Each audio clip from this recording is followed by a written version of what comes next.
Hello, hello. Welcome to At Home with the Intuitive Cook, the podcast giving a voice to everyday home cooks like you and me. Join me around the kitchen table as we chat about finding cooking ease and inspiration beyond rules and recipes and the noise of celebrity chef culture. It's not rocket science, it's just dinner. Welcome, welcome. This is At Home with the Intuitive Cook. That's me, Katerina Pavlakis, and my guest at the kitchen table today is Andrea Horgan. Andrea is a textile print designer and a lover of color. She believes aesthetics are not an optional extra, and she's always thinking about her next meal. Our conversation is a sensory journey as we explore the power of color, the art of seasoning, and the stories that leave a mark on our taste buds.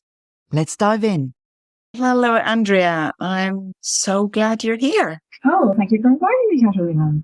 So, there are a few interesting things I want to explore with you because you are a lover of colors, as you say yourself. And you also say that you're always thinking about your next meal. I'm obsessed with food. I'm obsessed. I don't know why. I think it's probably from being a child because my mother worked. So she was never a stay-at-home mom. She always worked when my parents split when I was very young. I was 3. So she's always had to earn money. So she's variously been at home and not at home. And I think there was a slight insecurity about, when is mom coming back and going to make lunch? And so it was always like, once I knew she had a plan for lunch, that was fine. But it was always like, so it was always about the next meal. And I do notice that, I finish one meal and I'm thinking about the next one, even now, all these years later. And that's not because there's any food insecurity or anything like that. There never was, but it was just like, I wanted to know, once I knew there was a plan, it was good. And so it's the same thing. Once I have a plan in my own head, while I'm planning for lunch, whether I have to go to the supermarket or whatever, then it's fine, but also if I'm depending on someone else, like if I'm waiting for someone else to be free to have lunch, that always seems that it's okay to plan, but none of it's open-ended. I need to know what time I'm going to eat. It's just one of these things. I don't know why. I think my brother is the same. It's just a weird thing, the hangover from being a kid. Yeah, well, it's interesting how our childhood memories around food really leave their mark. Do you have a sort of like a really early memory of food or of cooking from your childhood? I remember I don't like eggs. I can eat eggs in things, but I don't know boiled, scrambled, fried, no. And I remember my mother, I must have had a bad experience with an egg because I do remember my mother trying to coax me to eat a boiled egg. No, she was trying to make it lovely. And, my brother was scarfing his down and no, couldn't. I don't know. It's the smell and the texture I don't like. I have graduated, to eating an omelette, but it's got things in it. So it doesn't, that's okay because it's not eggy. And I will eat quiche, but not, I'm not wild about it. It has to be full of flavor for me too. So I can't eat something that's just too eggy. So I think I must have had a bad experience with an egg. And I can't think for any other reason why I can't remember exactly, but I do remember her trying to persuade me to eat one and my being very stubborn in my refusal. Well, when I was a kid, I only liked scrambled eggs with lots of cheese in it. So maybe similar. I also have a memory of my mom trying to persuade me to eat something. And that is, I actually have the image in front of me sitting at the kitchen table. I must have been maybe about 3. And she's trying to make me eat pureed spinach. And I would absolutely not have pureed spinach. I don't remember the next bit, but this is the story my mom tells me. She then found out that it was all about the texture. Because I wouldn't mind at all to eat, cooked spinach leaves that I had to chew. It was the pureed texture that I didn't like. And actually, to this day, I don't really like pureed things. No, I'm with you with that. I don't like, there are certain things that I really do not like the texture of. Anything soapy, which I think like an avocado, for example, that I think is slightly slimy and soapy. Okra, don't try with okra. I can eat a little bit of it, but I find it slightly overwhelming. And it is purely a texture thing. I just don't like the mouthfeel. And particularly in desserts, it's really important that you have, something crunchy and something soft and something light and something heavy, I think is really important. Yeah, I think texture, and it's funny how it can have such a formative effect on you. You don't realize, because all kids get mushed up stuff because they have no teeth. Yeah, I agree with you. Texture makes a big part of the experience of a meal, whether it's, a positive or a negative. So after all these dislikes we talked about, so what are your favorites? What are the things, the foods or the textures that you absolutely love? I don't have a particular favorite. I like my food to be colourful. I don't like eating. I get very upset if we end up having a beige meal because it's never by intention. It's usually because I've forgotten something. And I will just look at something saying, oh, it needs green in it, or oh, it needs red in it. A bit like the way I'm looking at when I'm designing a textile or something. Oh, it needs this in it. And for me, aesthetics are really important. So how a meal looks is a big part of my enjoyment of it. So I tend to like colourful things. I tend to like lots of reds and greens and yellows and purples and any other colour that I can think of that I will try and include, in each meal. That happens really as sort of a way of my enjoyment of colour, I think, helps me eat a more balanced diet because I don't want all the beige stuff. I like the colourful stuff. I had an amazing salad with friends yesterday. We had fuchsias in it and peppers and lettuce and tomatoes, all different tomatoes, with a lovely pesto dressing. And then we had a coleslaw and stuff. And it was just delicious. And the colourfulness was just fantastic. It's beautiful. And you just want to eat the whole thing. It's just so inviting. So I think I like things that are colourful. And that's why I like a lot of Asian food, Indian food, Japanese food, Thai food, Vietnamese food, Indonesian food, and a lot of food from the Mediterranean, Italian, Spanish, because it's so colourful. And there's a lot of red in it. And I really like that. It just appeals. Do you somehow associate colors with flavors, or is it purely a sort of a visual thing for you as a designer? It's some of it. I think the more colourful things are, the more flavour they will have. So beige things I tend to find a bit bland, and it's just got not enough contrast either. Because for me, my partner, he said, "Oh, food is food," and I said, "No, it's food. Food is not food." For the consumer, food starts when you put the plate down in front of the person, and if they don't look at that and go, "Oh, that looks good," and the reason that people think it looks good is because they're looking at it with their eyes and they're seeing something on the plate that is attractive to them. And then you get the smell because you see, oh, that looks good. I think, first of all, you eat with your eyes, and then you eat with your other senses. Then you eat with your nose next. And then lastly, you eat with your mouth. And I think, so it's really important, even just the basic thing of the plate that you put the food on, the glass that you drink out of, the cutlery that you hold in your hand. Is the weight nice? Is it nice when you cut your food? Is that a nice experience or a frustrating experience? So for me, it's not just the color of the food; it's the whole experience, I think. And I think that people miss out on that because it really does enhance. It really does enhance your whole experience. And the other thing I find is really important is sitting down at the table and making time, not eating it while you're fiddling your phone or watching TV or, scarfing your sandwich in front of your computer. It's just not. I mean, it's fine because we have to do that sometimes, but you're missing out, I think, on one of life's great pleasures.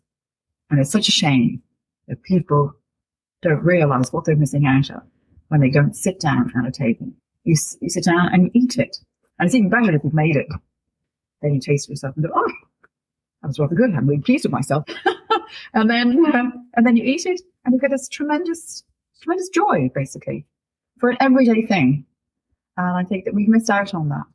Because one thing I remember very much, we had lodgers because, again, we were short of money. So, and they were paying for a meal in the evening. They were mainly university students. It was mostly first years, so their first time away from home. So my mother's house was home for them. And we always had a sit-down meal every evening. We sat down at the table. My mother made a main course and a dessert. And we sat and we talked and we ate. So for me, sitting down and having a social meal and talking is a huge part of my growing up.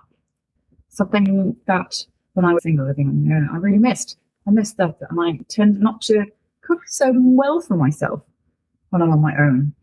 I tend to be much more interested in cooking when I have someone to share it with.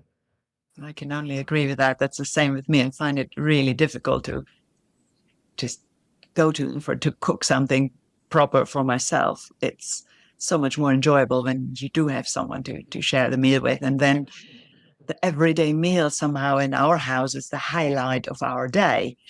And when I was a child, it was quite similar, although, during the week, the meals were very simple because my parents were also working. At the weekend, we kind of had this whole thing of, family cooking and family eating of meals, which, I remember that these are my favorite memories, really, of this kind of imagining flavors and drooling over spices and just, I wonder how it will taste if we add a bit of this. And we were doing that all together. So so you grew up with that too. So do you remember ever learning to cook, or did you just breathe it in with the air around you? A bit of both. A bit of both. My grandmother was a very good cook, but she cooked quite traditional food, Irish food, which were boiled a lot. But she made the most amazing brown bread, Irish soda bread. And my biggest memory of my grandmother is the smell, because she always made bread before we came to visit. So the biggest memory was coming into her cottage and the smell of just baked bread. And basically, it was not long after the oven, she would cut it and basically we just inhale the whole loaf. And you didn't need anything else on it, just butter. It had to be Kerrygold, but, you just, the whole thing. And that was such a powerful memory for me. Oh, and the fact that she tried to make my ex-husband eat cabbage. He does not a cabbage person. So that was, we tried to lose the cabbage. She left the room and he threw the cabbage in the bin and she was, oh, you finished already. And promptly put a huge big spoon on his plate. So it serves you right.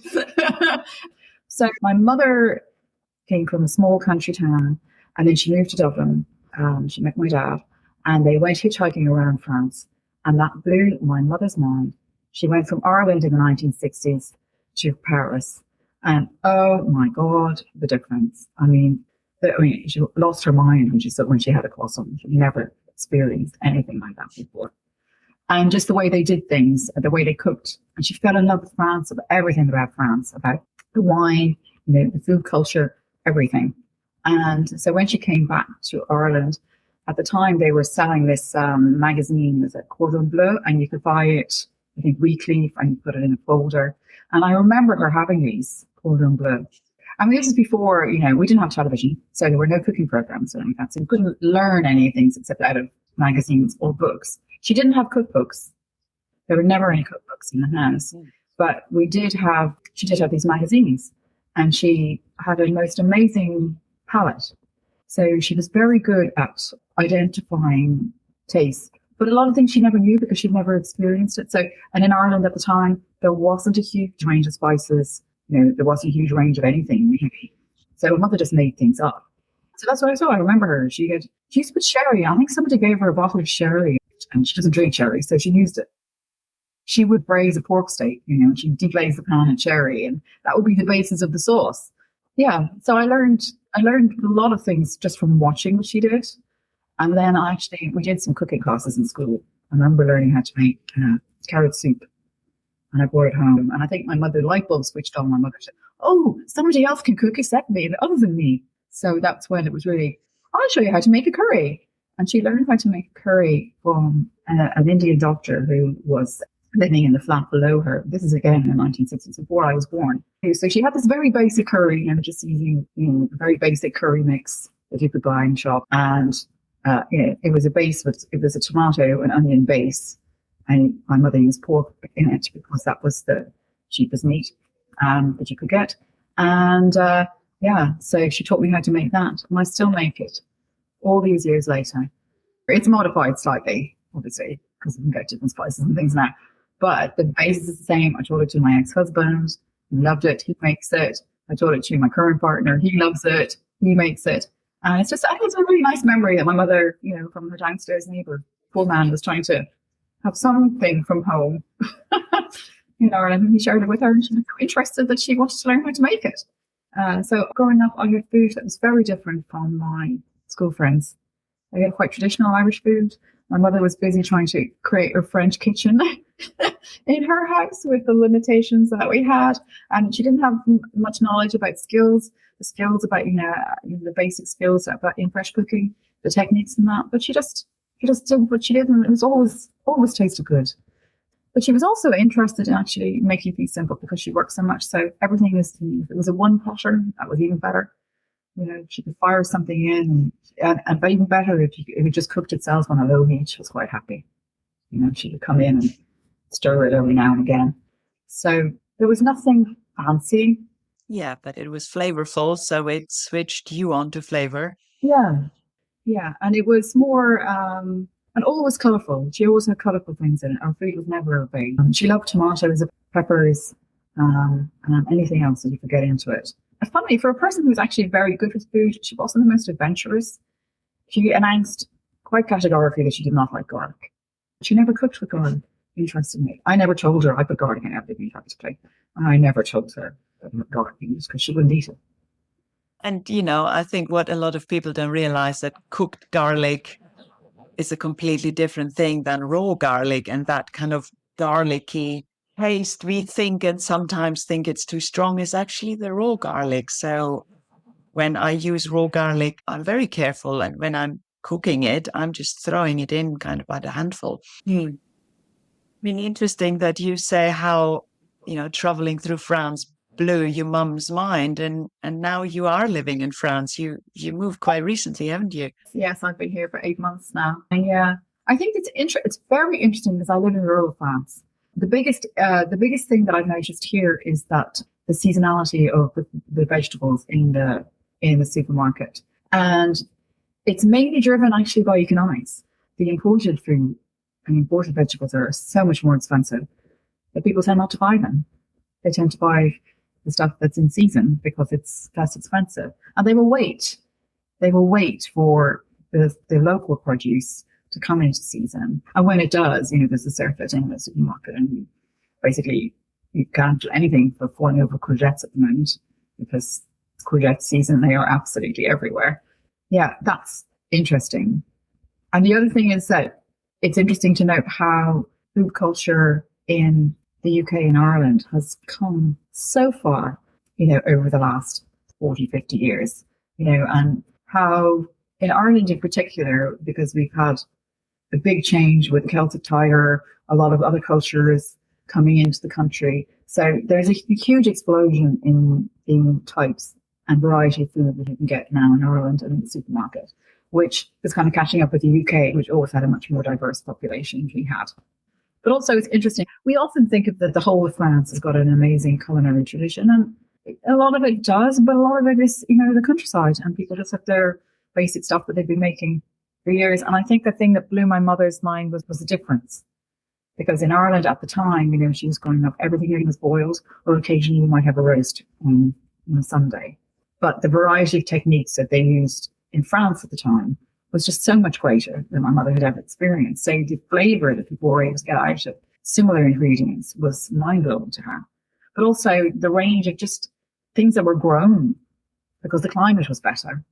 And there she just wasn't exposed to it growing. And I think I grew up at the stage where at the early part of my life, it was quite limited, and then it exploded, in the later part of my life. So I think I probably experienced a little bit of what my mother experienced, in terms of things like Asian food, not from Europe, from other parts of the world, that weren't naturally finding their way into Ireland at that time, because we were a long way from anywhere. But also, I think people wouldn't have been interested. That's too exotic. We wouldn't eat that.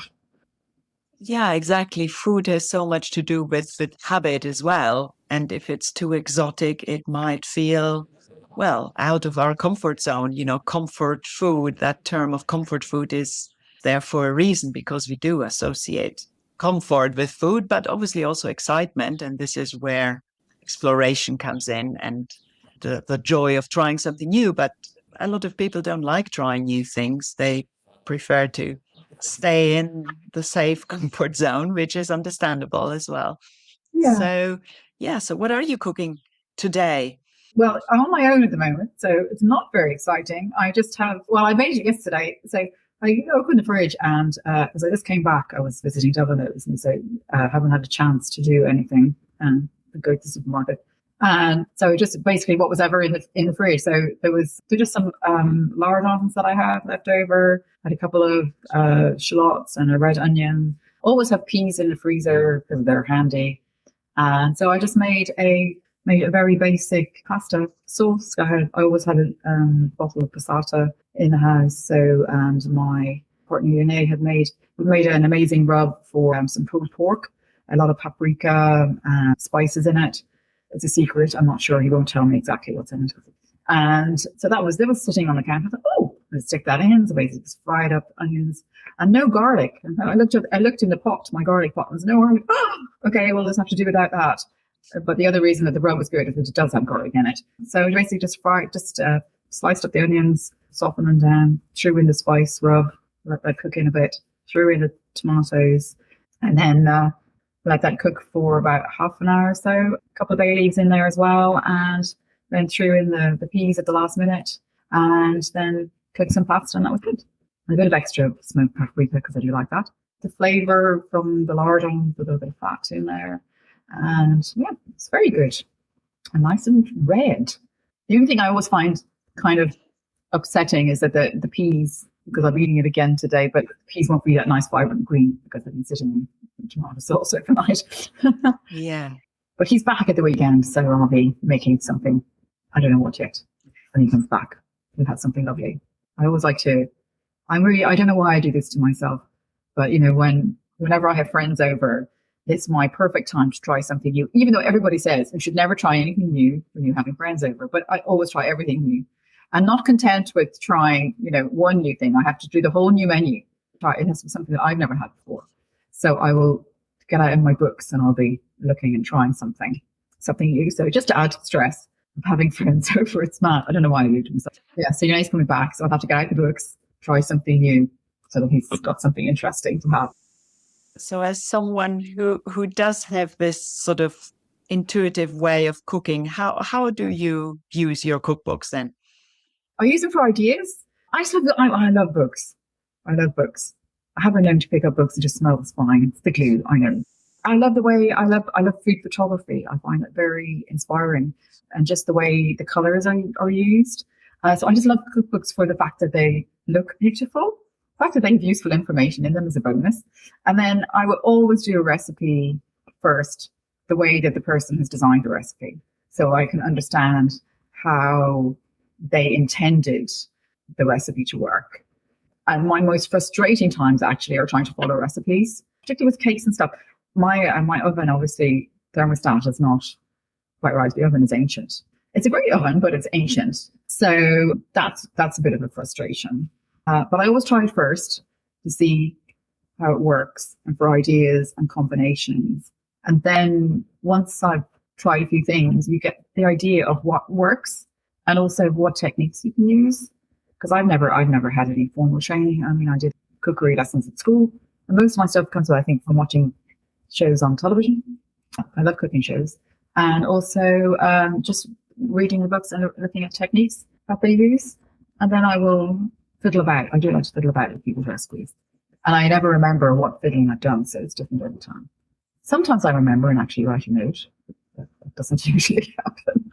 Will you write a note in the book, or do you have a special recipe notebook? No, I write, I'm useless. I write notes on scraps of paper and I put the scraps of paper in the book. So then when I pick up the book, the scraps all fall out. So I am totally unorganized. I collect recipes out of magazines or anything else, and I put them in plastic because I'm messy and I wear an apron. My mother adored aprons. She didn't like aprons or mops because that was, female servitude in her mind. But I like an apron and a mop because they're handy.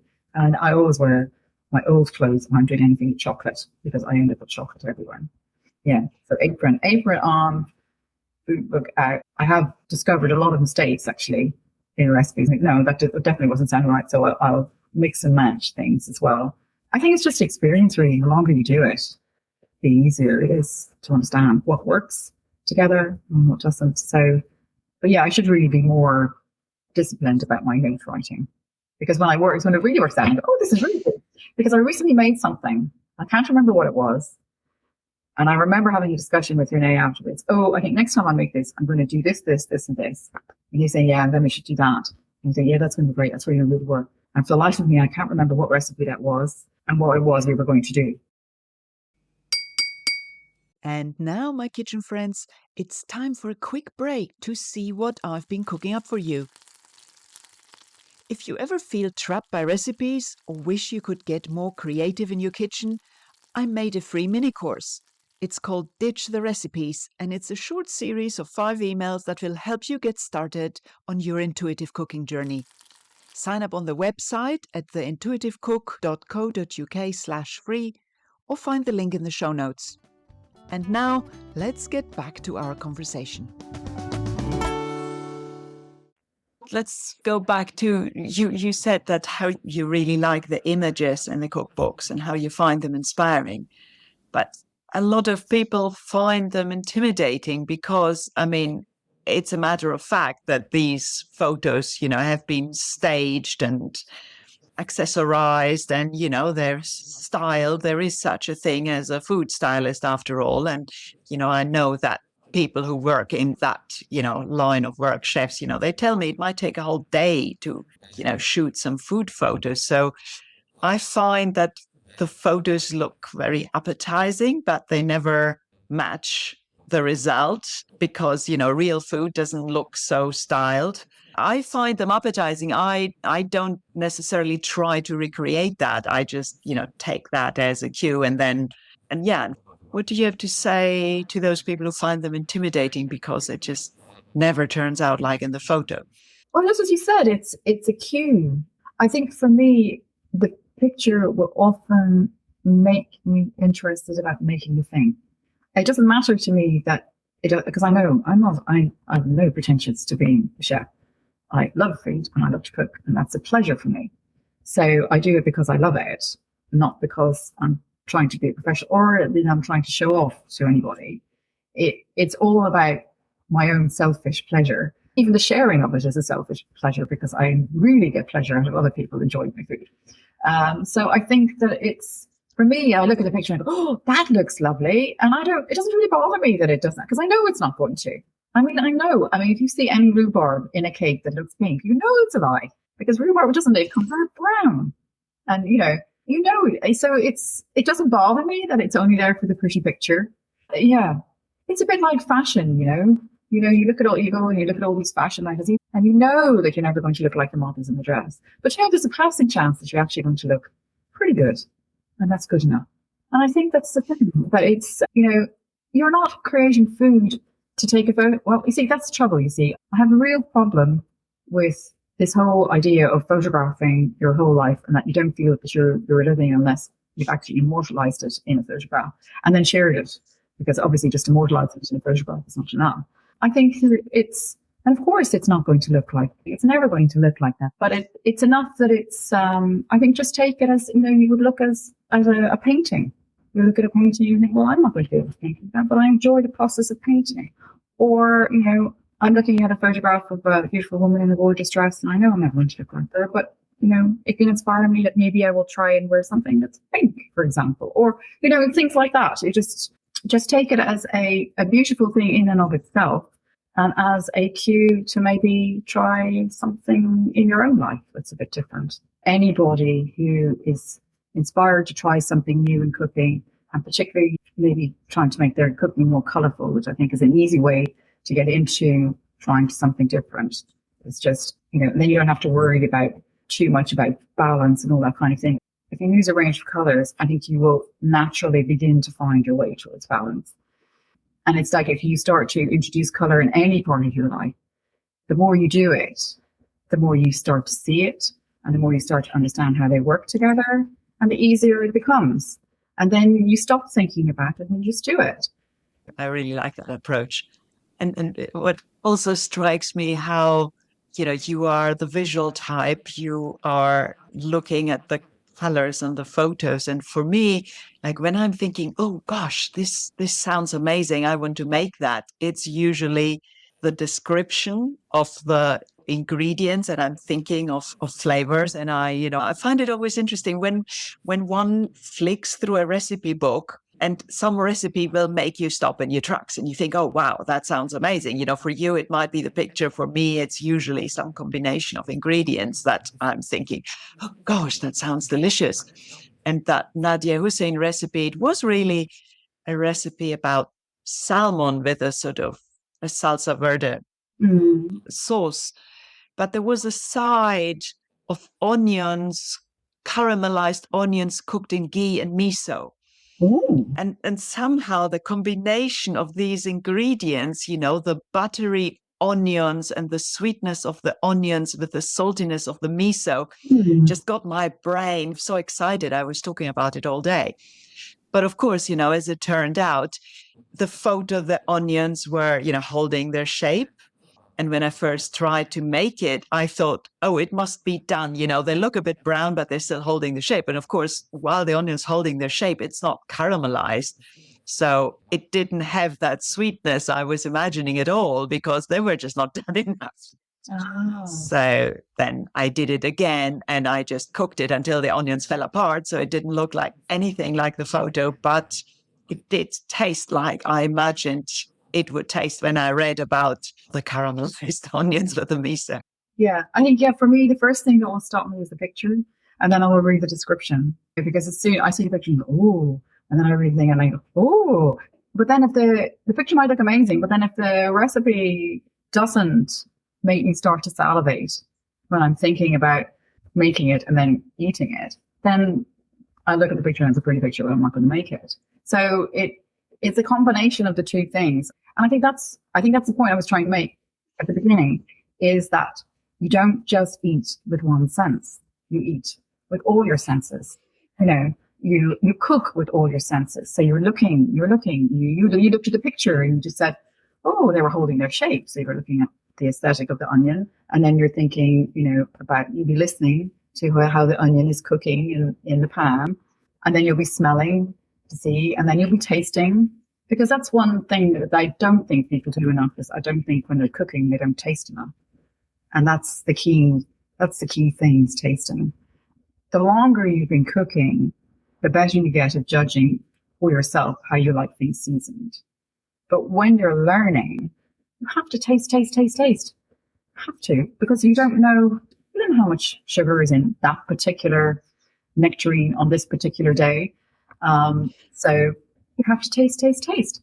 And I think people don't do that. Even with the recipes, they will follow a recipe and go, oh, it's not quite right. I go, wait, did you taste it? Did you adjust the seasoning? Did you reduce the amount of sugar? Because maybe you don't like it as sweet. So you have to taste as you go along. And I have found that the longer I've been cooking, the less adjustment I need to do. Because, people ask me, Andrea, how do you know how much to put in? I look at it and I go, okay, stir it. And it's usually fine. And I'm always amazed myself. I just think, how did I do that? But it's just because I've been doing it a long time, and I'm picking up cues that I don't realize I'm picking up. The smell of it, the sound, and probably when you're feeling the produce, as you're chopping it or taking a stone out of the fruit, you begin to understand what the qualities are of the thing that you're dealing with just by all of your senses. So I think people focus probably too much on taste as such, even though, I've just emphasized how important tasting is, but all those other senses will feed in and tell you what's happening in your pot, or even before your stuff gets in your pot. And also they will help you enjoy your meal even more once you get it on the plate, if you actually stop and look at it. Not take a photograph. You have to actually experience it yourself, not via phone. You put a screen or a machine in front of you, you are separating yourself from the experience. And however beautiful it looks as a picture, it will not be the same. I'm very anti. There are no phones allowed at our table. My partner, sometimes he brings it. I say, if it's a life and death situation, you can have the phone at the table. Is it really? No. Okay, no phones. No. I like that. I think I want to introduce that rule. We have a rule: there is no phones in the bedroom, and we don't usually use our phones at the table, but sometimes it's handy because it's like we're having a conversation and it's like, oh, let me Google that bit, the answer. Yeah. But yeah, I think I like that idea of no phones at the table. And, what you're saying about tasting and adjusting, and it's your opportunity to make it your own, the tasting and adjusting and using all your senses, including the color. As something cooks, the color changes, not just a shade or two, but it completely kind of keeps changing, like, the raw broccoli. And then when you put it in the pan, at first it gets brighter green, and then it starts getting, darker, and then it gets grayer. And it's like a whole process that if you watch it, it tells you a lot about where you are in the cooking process. And the sound, as you said, and the smelling and all these things. Yeah, this is so important. Yeah, I think people forget that cooking is a whole body experience. It's that whole thing, and I think that's what makes it so essentially human.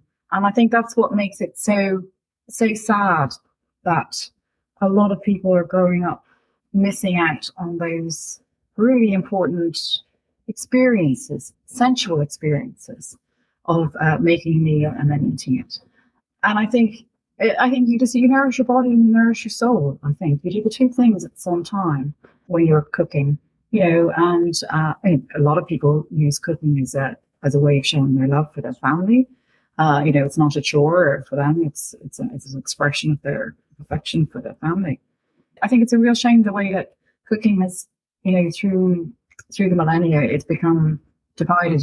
You've got the elite cooking, which tends to be chefs, male dominated. You've got the everyday cooking, which tends to mainly fall to women. But I think, that in a way, the hardest part of cooking actually is thinking about what to cook.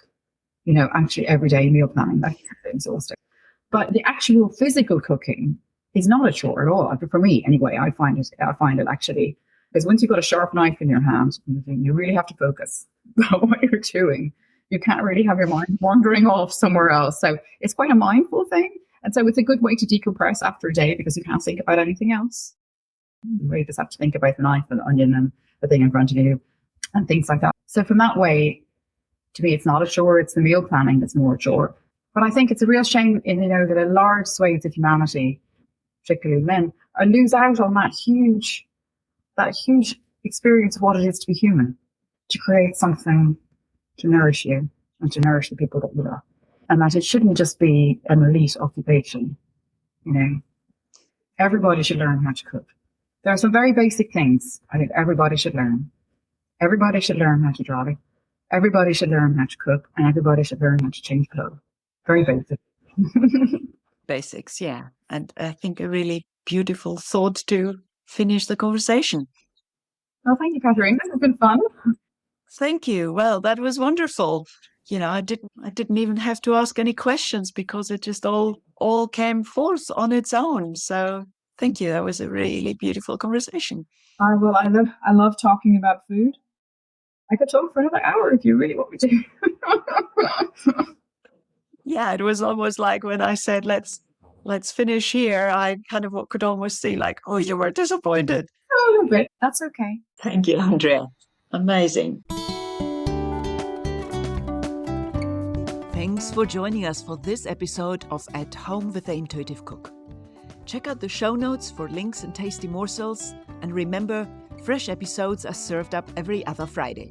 Subscribe to stay tuned and keep exploring the joys of everyday cooking. Until next time, stay curious, trust your taste, and don't forget, it's not rocket science, it's just dinner.